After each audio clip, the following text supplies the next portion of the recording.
Coleman, Here. Mr. Rucado, Here. Ms. Downs, Ms. Blake, Mr. Hilsinger. Here. We have a quorum. Thank you. All res and pledge allegiance. I pledge Allegiance to the flag of the United States of America, and to the republic for which it stands, one nation, under God, indivisible, with liberty and justice for all.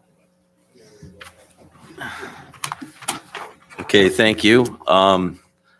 The first on the agenda, or first accepting minutes for 425 and 425-22. So moved. Second by Mr. Kaderis. You have to decide who would alternates are sitting. All right, so the alternates we're going to use for the first set of minutes will be, where's everybody there? Were you at the meeting also? I don't think I was at that meeting. 425.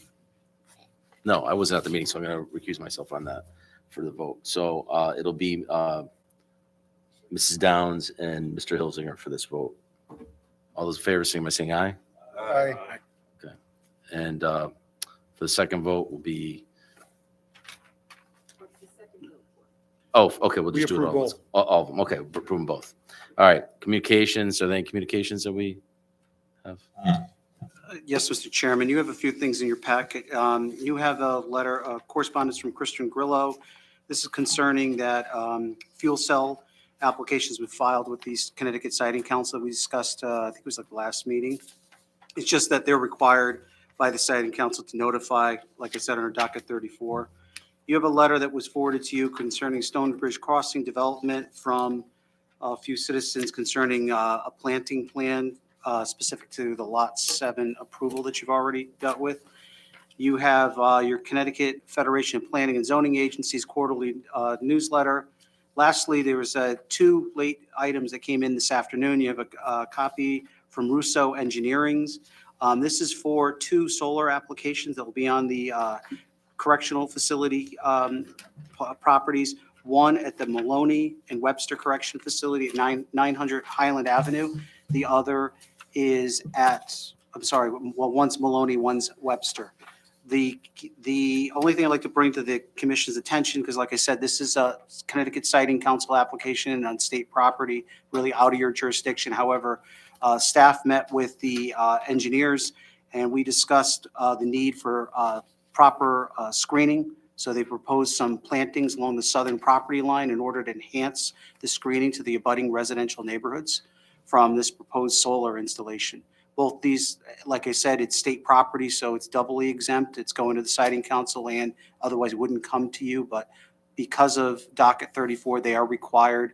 They met with staff. We suggested to add the landscaping, and it's better than what it was when they were first proposing it. And I think it should address any visual impact concerns that neighbors may have. Is it a solar farm or is it just to, It's a solar field, and they're basically trying to supplement or alleviate some of the energy burdens that the state of Connecticut has for this facility. So these two fields will generate 1.95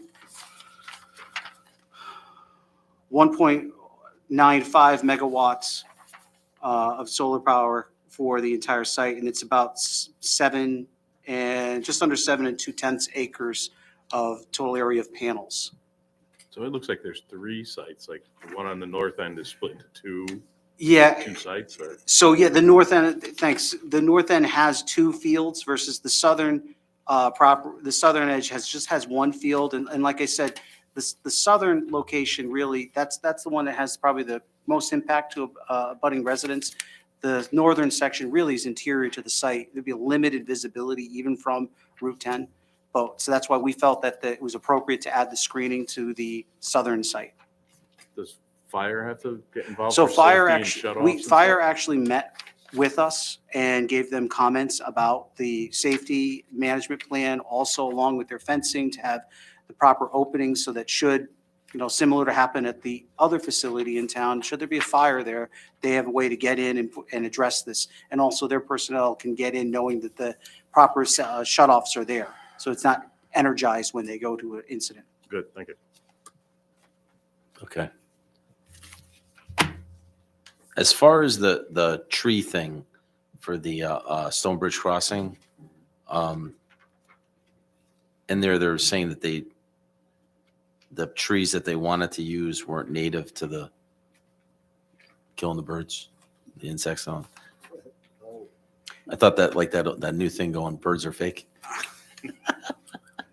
That's all I was thinking about. But anyway,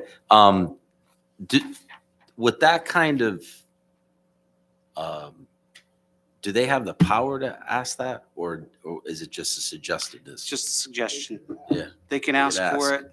But I Yeah. mean, also the other, Just a communication. yeah, just communication is just a suggestion. And furthermore, it's regarding an application that's already been approved by this commission. So therefore, Yeah, that's, I just you wanted really to can't know. reinvent the wheel and open that up. But they asked this be shared with the commission, so it's communication to you.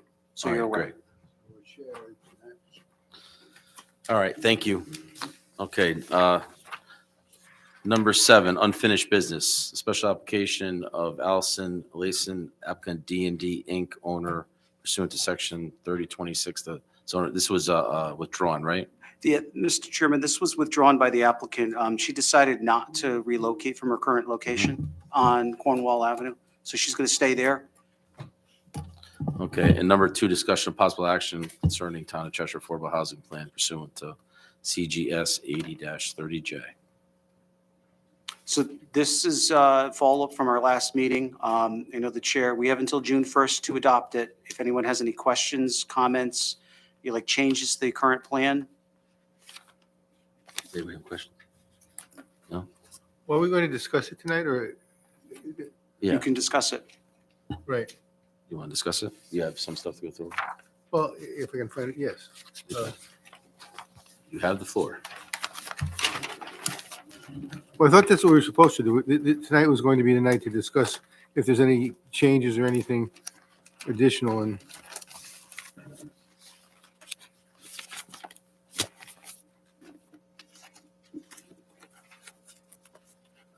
I have a section I marked up, which I can't seem to locate now.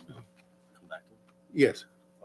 We'll come back to that. New business, application 687 Main Street, owner and applicant, application to waive the public hearing pursuant of section 48 for zone regulations for modifications to a previous approved special permit for residential info. 1, 2, and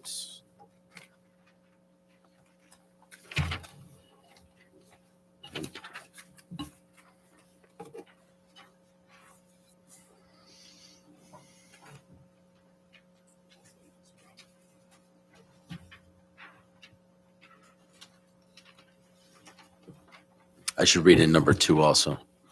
Application of 687 Main Street LLC. Owner and applicant, applications for site amendment to previous approval for the construction of 6 residential units in 1 townhouse building per plan submitted. The property located 697 South Main Street, Assessor's Map 71, Lot 32, Zone R20. Point of order. Was that? If we decide that this should go to public hearing, the information should be presented at a public hearing. So I think we should take them separately and not combine the two of them. I was just gonna say. Okay, let's just do the first then. Let's- Go with number one first. Okay, Yeah. we'll do number 1. Did you get a copy of the motion to waive the public hearing? I think so. Yes, Yes. it's up there. So maybe the applicant could discuss the change, just give a brief overview of the change that Yeah, they're let's see the proposing. overview of the change quick before we, And that way, Yeah, that's gonna make your determination. yes. correct. Because under your regs, it's in my staff report, there's a very narrow window that you can waive. So the floor is yours.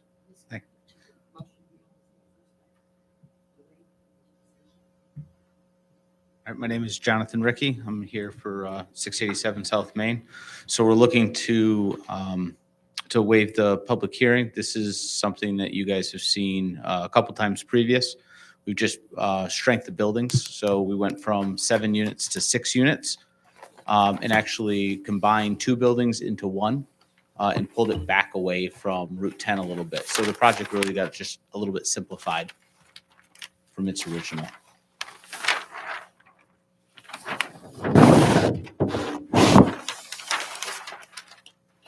Mr. Mercado?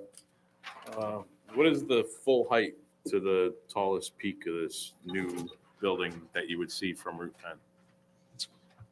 Um, I don't see it on the map anyway, or on your drawings. You go to the eve, that's it.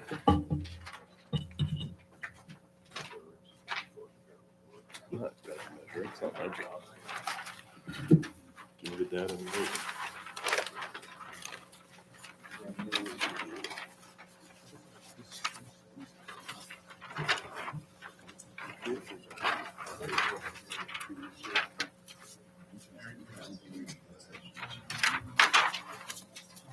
You also have a ruler? He does, he does. 5 inches. 5 divided by 25. But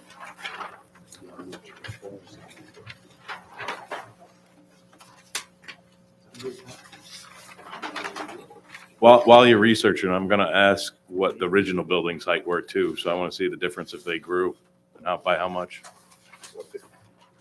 They actually shrank. In height? Yes, in height, because we actually dropped the pitch of the roof from an 8 to a 6, bringing down the overall height from the original approved. The elevations to first floor garage did not change from the initial approval. oh, my nameplate. Next question. Yeah, do you have a question? No. Matt, do you have a question? It's approximately 28 feet from Route 10 to the peak. You all set, Ryan? Yeah. Okay. Mr. Thank you. Bowman. Go ahead, Mr. Bowman. In reviewing the plan, you're approaching us for apartments. Yes, sir. Are these going to be apartments or condominiums? Apartments. Okay, because I noticed on your site plan that each one, your water is being brought in individually. Yes. Is your sewer exiting individually too? Yes. Okay. The one thing I noticed on your plan is you don't have a lighting plan, which means this application is incomplete. So with your change from 7 to 6, I understand that it's a lessening of what you're going to do. But again, there is no lighting plan there, and that needs to be part of this application. And I think this is significant enough that, at least in my opinion, I think this should go back to a public hearing, just so that I don't think it's going to delay you at all, because we can certainly have a public hearing and act on it if there's no input from the public at the next meeting, because we're not, at least I don't think we're going to vote on this. We don't have a motion to vote on this for approval tonight. So therefore, I would suggest that we go to public hearing, see if there's any public input because of the change of going from 2 buildings to 1 building and from, 4 and 3 concept to a 6 concept. I think because it's a tight infill project, that the public needs to have some input if they want. And you know what? There probably won't be any, and someone will complain afterward that they didn't get a chance to have some input, but I'd hate to do this backwards and not let the public have some sort of input in this project. And again, I'm going to tell you, there's no lighting plan here, so your application truly is incomplete. Anyone else? I just think Mr. it should go to a public hearing too, because the whole face of it changes and how much you're gonna see on Route 10. It almost blocks that whole corner out where it was. Yeah. Looked a little nicer before. Staggered. Yeah. This actually sits back further away from Route 10 in this iteration. It's actually further away than it was previously, and it continues to step back through each of the buildings. So there's actually a better sight line and everything coming around between Higgins and Route 10 than previously was there. Any other commission members have any questions? Real quick, Go ahead. what's the square footage of each unit, finished square footage, is that going, obviously it's going down compared to the original plan? Correct. Yes, they're down to closer to 1,800. 1,800 finished square feet per unit? Yes. Okay, thank you. Anyone else? No? These are also 3-bedroom units, correct? Yes, sir. So this is going to have some sort of impact on the school system? Same as it opposed to- was. As opposed to 2 bedrooms. So again, I do think there should be Okay. some sort of public input. Is your impervious surface changed in the 2 plans? It's lessened. There's less impervious surface? Less impervious. Even with the additional parking? Yes, sir. Okay, thank you. Okay. What do you have anything? No, I'm just curious why you wanted to go to a public hearing. Well, No, it's not. is the footprint of the building bigger than the other? The single building is a little bit wider than the other, but it's less overall footprint than the two buildings that were there previously. So it's wider, but it's not. It's smaller overall than the two combined. The But first- isn't it wide? It's wider on the lot, It's wider on the lot, yes. so it's closer to the property. It's closer to the Higgins side by I don't know, like 10 feet or So so. it's closer to the road. And the other thing is that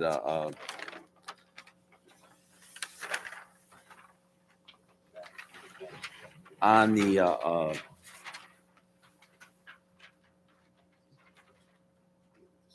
I remember with the other plan, there was some sidewalks and stuff like that in the front. They have the exact same sidewalks in front. Each unit has its own independent sidewalk going down to one central one approaching the Route 10. And it has something around the corner's not changed.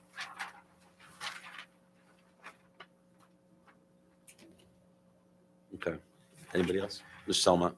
Yeah, I see on one of them, it says hardy plank color and style. So is it not hardy plank or is it hardy plank and what's the exterior made out of? Hardy, so the front elevations are, and the Higgins side elevations are hardy clapboard on the bottom and hardy board and batten on the top. Okay, and then the back, the rear is vinyl. Correct. Okay. All right. Any other questions about?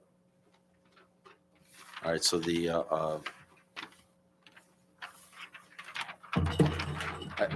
I tend to side of Mr. Bowman in the sense where, like, I feel that it won't hang you up if we do a public hearing. And because of the change into an apartment, and it's not really what originally was designed. It's, to me, it doesn't have the other building you had was more, fitting. Yeah, it was a nice looking, but this is just straight, so it's not, I mean, I know it's staggered, but it looks like a square. I think that we'll put it to vote as far as for a public hearing or not, but Mr. Chairman, Yes. just for the record, so if you set this for a public hearing, we could run an advertisement this week Yeah. and next week and fulfill our statutory requirements. So, you're looking at, in 2 weeks, the applicant will be back before you, which they, yeah, that's like I said, originally tonight, they were going to be coming back in 2 weeks. yeah. So it like I doesn't said, change any timing. for I the don't think applicant. we're gonna hold you up if we do it, but I think that if we don't do that, I feel Mr. Bowman's correct that like we'll have to deal with everybody saying, well, whoa, At a public hearing, any questions we ask yeah, and any agreements that you make will then be part of the public record. Therefore, you're saying that you're going to do the siding in hardy plank instead of vinyl. It says vinyl here, but I'd really like to get all that input at a public hearing. It'll give you time to get a lighting plan into us so that they can review it, staff can review it, and all right, where's, I just think it's a cleaner way of doing it. If we don't do it that way, it looks like we're just pushing something through for you, which we're going to end up at the same date, the same time, and the same probable approvals, but we're going to give people a chance to speak, and we're going to be able to have you answer questions on the record. Okay. Instead of an informal situation. so the motion was. Mr. Chairman, I can read the motion to. Yeah, the please. commission. So the Cheshire Planning and Zoning Commission, application of 687 Main Street LLC, owner and applicant, application to waive public hearing pursuant to section 40.8 of the zoning regulations for modifications, previously approved special permit for residential infill. The Cheshire Planning and Zoning Commission finds that granting a waiver for the public hearing concerning revisions to previous infill residential development conform to section 40.8 of the Cheshire zoning regulations. Okay. Who's gonna move? I'll move staff wording for, Okay, for purpose. Anyone second? Second, Mr. Selman. now, Mr. Bowman, if Mr. we Selman. vote for this, we've waived it. So in this application, we would Has- have to vote against it Against, yes, to force a public hearing. I yes, just want to clarify that for the record. yes, it'll be against. So And who will be voting will be Mrs. Downs and Mr. Selman. Oh, no, you're, what am I doing? Mr. Hilsinger. I'm sorry. Didn't hear 2-1. Okay. All those in favor, vote yes. All those against, vote no. yeah, you So- got it. Okay. Why don't you just? So, okay, so Mr. Chairman. if you're, the motion on the floor is a waiver. Okay? So if you want the waiver, and then they don't have to come to the public hearing, you vote yes. If you do not want the waiver, you'll vote no. Okay? So all those in favor of the waiver, say yes. 1, 2.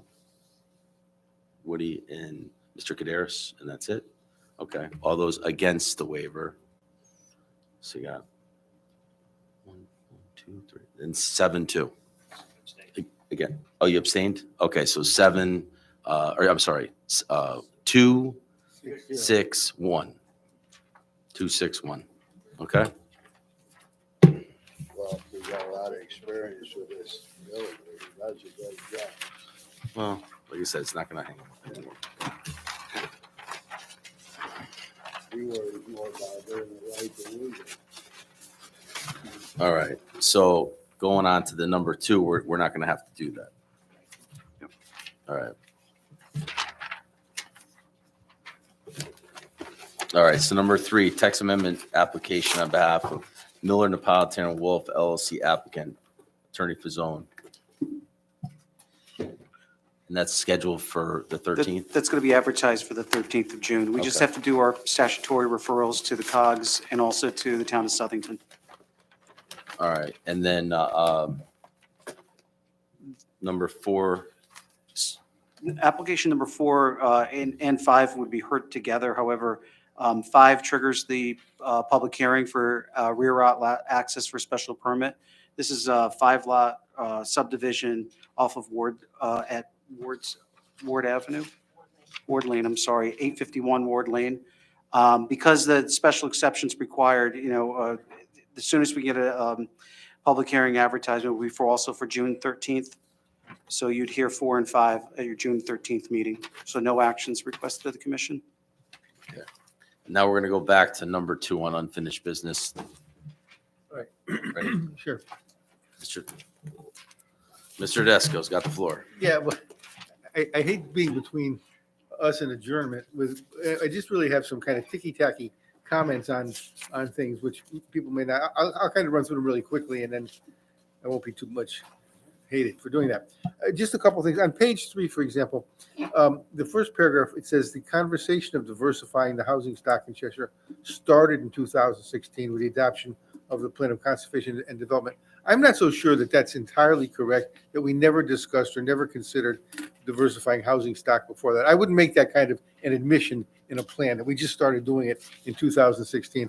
I think what I would say instead is the Cheshire Planning and Zoning Commission addressed diversifying the housing stock in Cheshire in 2016 with the adoption of the Plan of Conservation and Development. I could send you something with that, and you can decide if you like it or not. But I don't see any reason why we should say we just started thinking about it in 2016. There's no benefit to that. No, because in the 90s, we were doing affordable housing and stuff. Right. I mean, so that's kind of Right. Well, that's why I boxing said us in. So the commission could words, you can change it. I'm just, yeah, it's not a, Pardon me? Yeah. Well, yeah. that's fine. The important thing is that we don't say to the world that we just started thinking about these things in 2016. Maybe as time goes on, whenever I see the word older, I have to kind of react to that. But it says the age of Cheshire's, in the same page, the age of Cheshire's housing stock is older. More than 52% of the homes were constructed prior to 1970. And I just question whether that makes it older in a relative sense. I mean, compared to, for example, New Haven, is our stock older? Compared to Waterbury, is it older? Normally when I try to keep people when they're making statements to not put opinions in them, really to keep them factual. I don't know, is it harmful at all to make it an admission or a comment that our housing stock is older? Can that hurt us in any way? So it's really, putting that in there is discussing the fact that you're a community that's, I wouldn't say built out, but pretty close to built out. So you have an older, or, we have an existing housing stock that, is pre-1970, certain 52%, I believe. It just points out there's already been development patterns in town. This is not like it's a community that you have a significant area to be developed. All right, if it's not harmful anyway, then I don't want to make changes just for the sake of making changes, that's. Sure. For sure.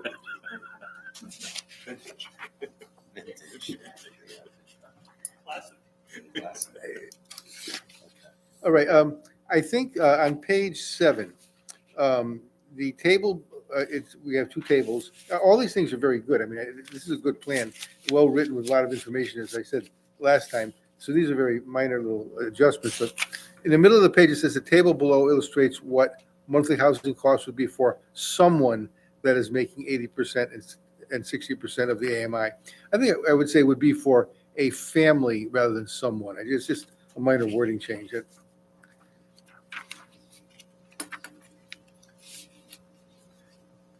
On page 8, we have this list of 1, 2, 3, 4, 5, 6, 7 different, or 6, I guess, different reasons why affordable housing is a good thing. Would anybody see any sense to kind of a general statement like this, maybe in addition? This isn't perfect, but something like this: increasing the supply of affordable housing allows persons who otherwise would not be able to afford to be in Cheshire to live in Cheshire and enjoy the benefits of our community. This may include younger persons beginning careers, older persons no longer working and living on reduced incomes, or any persons who, while employed in good jobs, do not earn enough money to live in Cheshire in market-priced units. The Cheshire Planning and Zoning Commission believes that increasing accessibility to living in Cheshire is beneficial to lower-income persons and our community. I mean, is that something we could sign on to? Maybe I did it. Pardon me? Yeah, definitely. I could send that to you. Yeah. It doesn't mean you have to change anything else, but.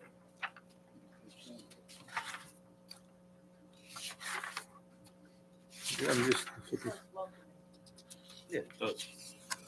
On the moratorium page, which is page 12, it says a community can apply, meaning Cheshire can apply for a 4-year moratorium on affordable housing appeals if they can demonstrate that it added, we need another word there, that the community added approximately 2% of affordable housing units to the community's housing stock. 2% in what period of time, Michael? Since 1990, Oh, since 1990. Oh, so we could we ask. could for more- apply for that. 32 years. hmm And have we had added 2% in the last 30 We're years? we're at a healthy, 2.8. well, 3.8 is our total. We probably did about 3%. But I mean, also, that's counting people that are receiving financial assistance that have relocated to town. So we haven't applied for that, though, I guess. That's something that you're just saying we could do that, and we can We decide could, whether to do that later. All right. that's correct.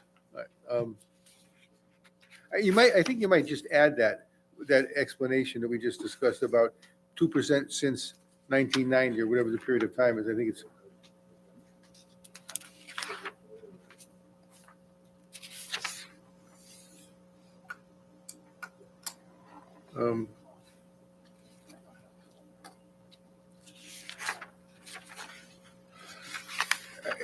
I have some questions as to whether we would actually do some of these things or whether they would accomplish the purpose of increasing affordable housing. I don't know how establishing a zoning permit fee or a payment of a fee in lieu of affordable units, how we would ever accumulate enough money to do anything in a community this size with the number of applications we have. We get a few $1,000s over a couple of years. I mean, what can you do with that? So it could be assessed to building permits, that fee, the second portion. You can do it for both your planning and zoning applications, which you may not, like as he's pointed out, may not get the same amount bang for your buck.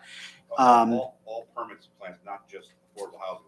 Yes, because so the example I gave was the town of New Canaan, for example. They assess that to everything. Everyone who comes to the door has to pay that fee. Yeah, I was looking Does- at the same thing, Do- like, you're gonna make money off of 10 applications. So in the town of New Canaan, like I said, everything that goes to the door, they assess that. And eventually, after a few years of doing that, they built up a reserve, which they used to expand and renovate their existing senior housing facility, similar like the Housing Authority facility in Cheshire. Did They- they increase their fees or did they take a part of the fees that were already there? No, it's a separate charge that would be assessed to the permit. So it would be like a $50 fee that gets added on to your permit fees, that your already existing permit fees, Every permit. every single one. So you're taxing people that have nothing to do with this that are Essentially, it's an affordable housing charge. more than.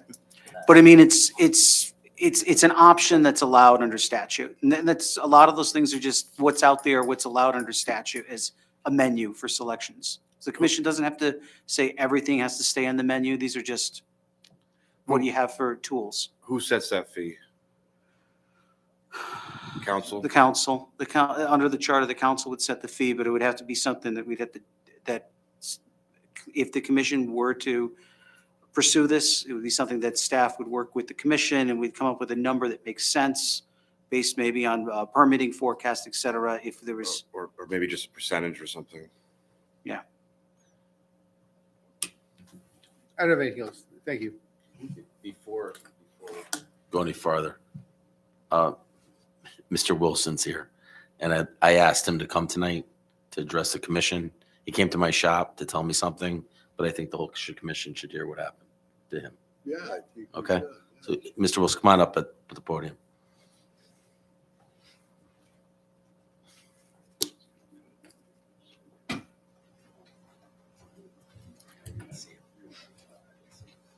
Hi, Doug Wilson, 200 Academy Road, Cheshire.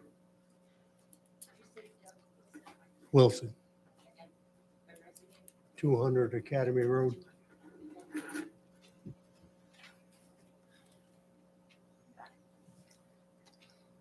I have a problem with Cheshire Academy saying one thing and doing something different. This here, full of baseballs that get plopped into my yard within a month and a half.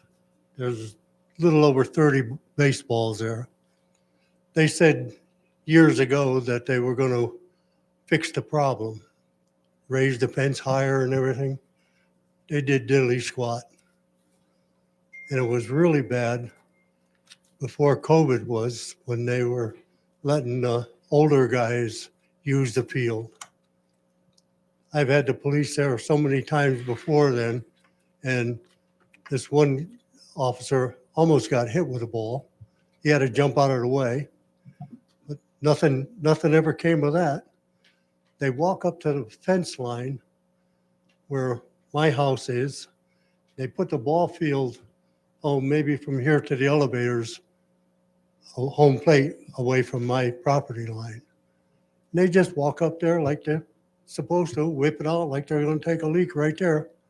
My wife caught one 3 weeks ago.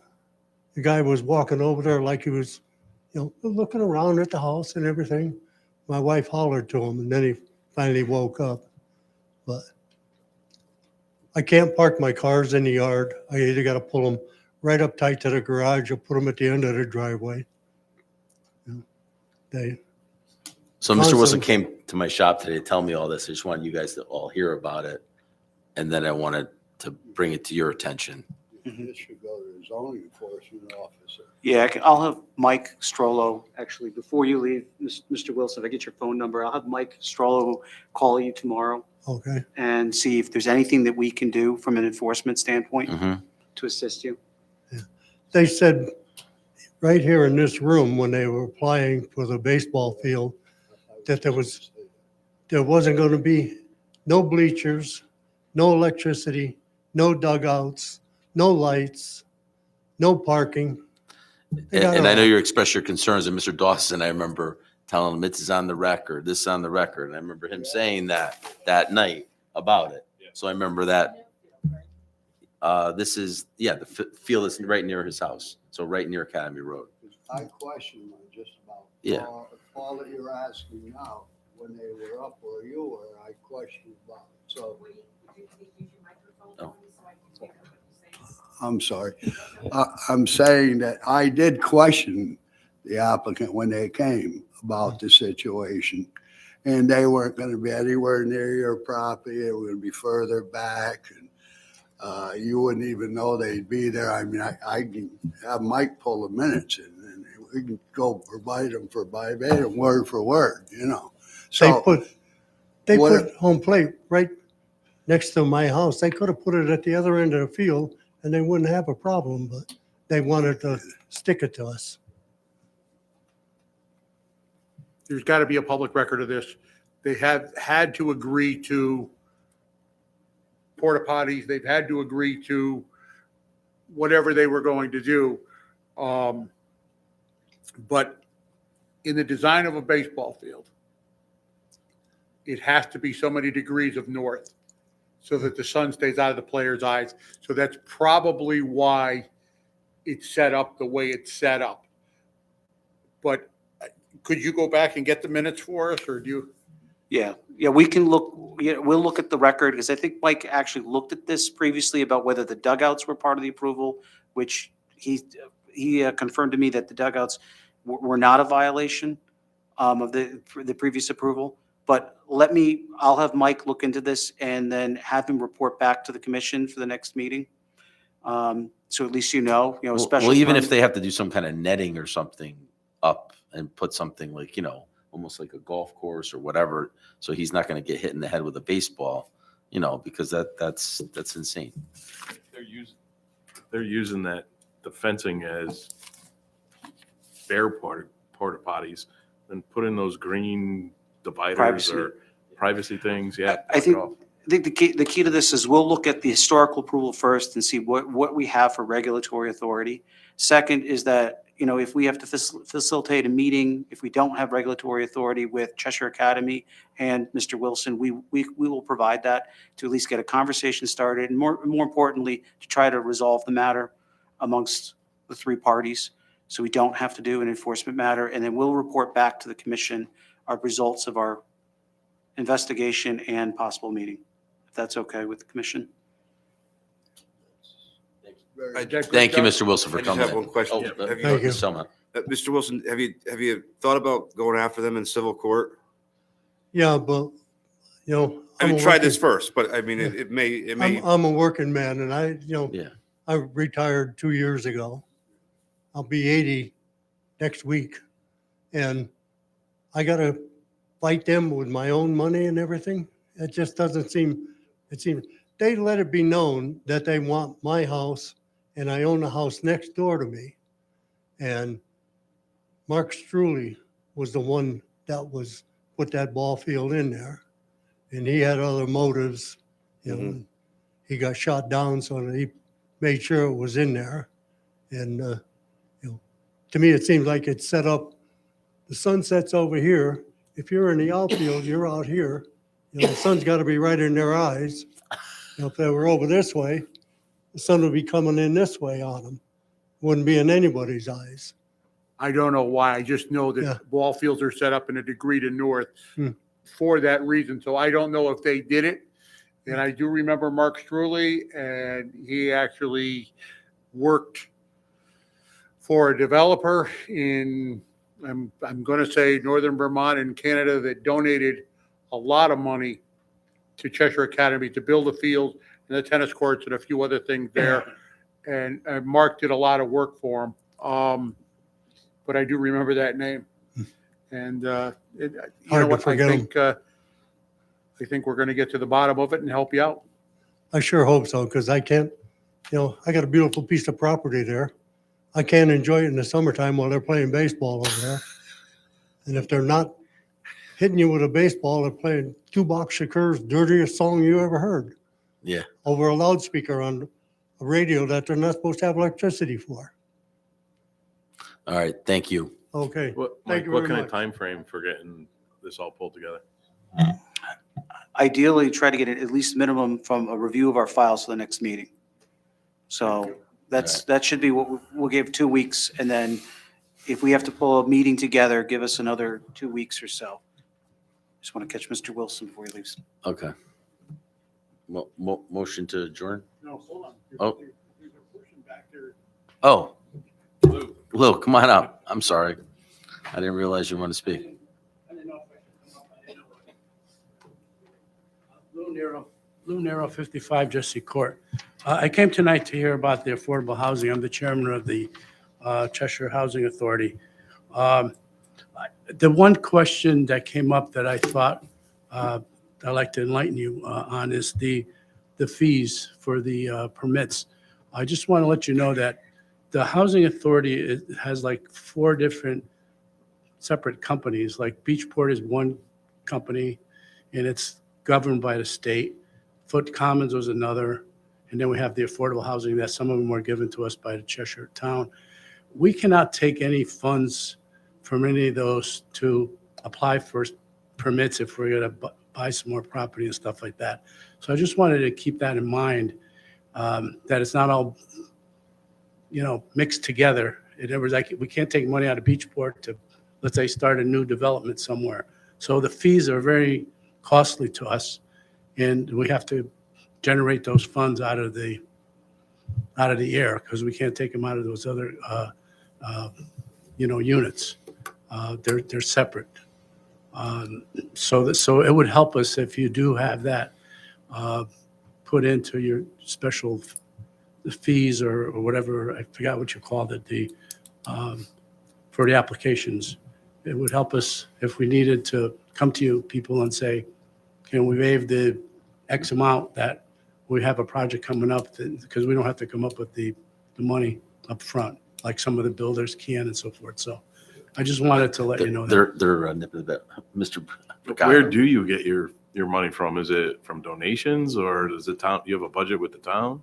No, we have nothing to do with the town of Cheshire.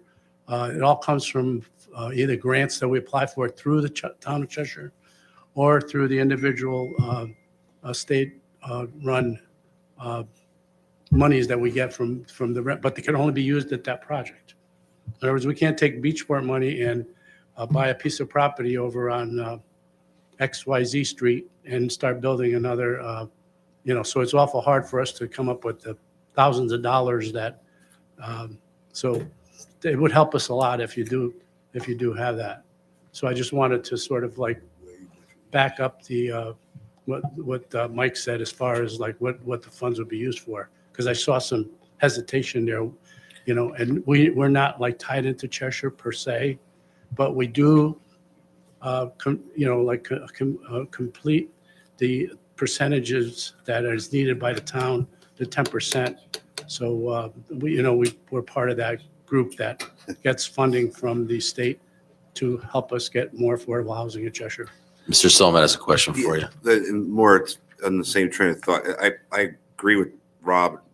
Raising fees and adding taxes to the applicant, I don't like that. Perhaps council could scale back the fees and add a chunk towards this affordable housing. So essentially the fee is the same, but some of it's getting allocated to affordable housing versus the general fund or whatever. So I think maybe, you can, if the commission is comfortable with keeping that in the plan as a menu option, it starts the conversation on how can we make this happen? And that may be an option of saying you collect, for example, let's just round numbers, $50 for a building permit or whatever the value is. That instead, that $50 is going to be reduced to $40.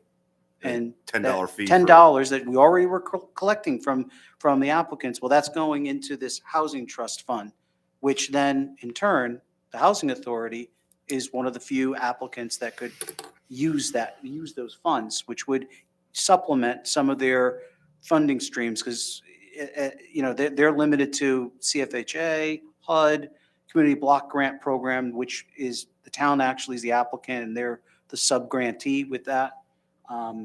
It assists on some of these projects on expanding or modernizing public housing.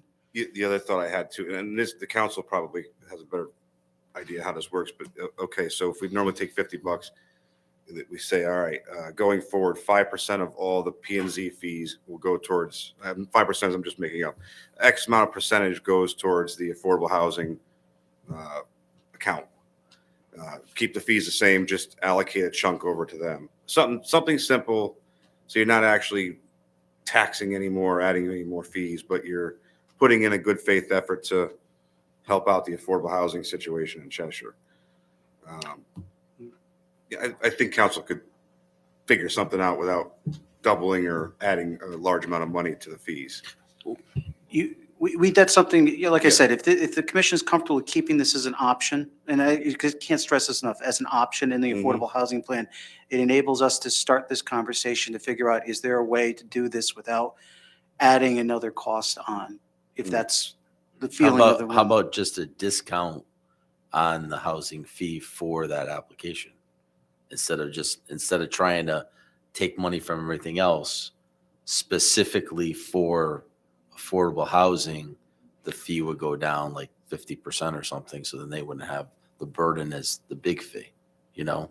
So Anything that would. I'm just help. saying, like, let's say his fee was gonna be $500, right? And because it was affordable housing, make it $250.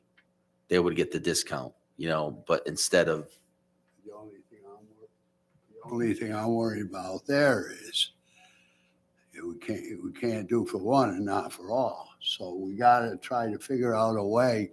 Maybe you could discuss that with the town attorney, how we could deal with, if the board felt that they wanted to do it. Because I think if we just do it, then I think we're opening up a can of worms for future. Am I correct in that this is just something we can suggest that the town council would have to actually Yeah. approve, Correct. correct? correct. Yeah. Okay, all right. But just, if the commission's comfortable to keep that in the plan as an option, that's real, I think that's the real discussion that this commission should have first. And then the structure on how it will be implemented, you voiced your concerns in the fact that you don't want to add another cost, and I'm sure, others will say the same thing. How can we find that solution? But it's there as a menu option. If you have a lot of heartache with that option, it can be removed from the plan. But you can still do that whether it's in that plan or not, right? Keeping it in that plan, does that give the state to come around 2 years from now and say, hey, we made you do this plan. Now you have to turn that into regulations, and now it's in there. I don't think this, at least what we're hearing so far, the state's not going to come around and say, these are all the things you promised us. They're going to look at, so you said you're going to do all these things on this plan. What happened in the past 5 years? Why didn't you add more affordable units? And honestly, it could be a discussion where just market conditions. It's not a building, the boom ended. That's why we didn't add we tried all these other things, but But something like this fee, you wouldn't have a good excuse why not to do it then. It's not like the markets hit you unless the economy crashed completely. Michael, I think we discussed, we're going to have language in the plan that these are just things that are going to be discussed. We're not committing ourselves to any of these particular things. We may do some, we may do all of them, but at this point, they're just in the plan to save a place for discussion over the next couple of years. correct. And you can change one thing to put it in that, the verbiage for that particular item could be investigate. Yeah. We're just going to investigate. We may not establish the fee. We're going to investigate, see it as an option, and it keeps it on the menu as an idea. And like I said, it's just creative ways to hit our number without. So, All right, Thanks, thank Lou. you. Who's gonna do motion adjourn? Oh, Woody and Bacata. Okay, all those in favor, say by saying aye. Aye.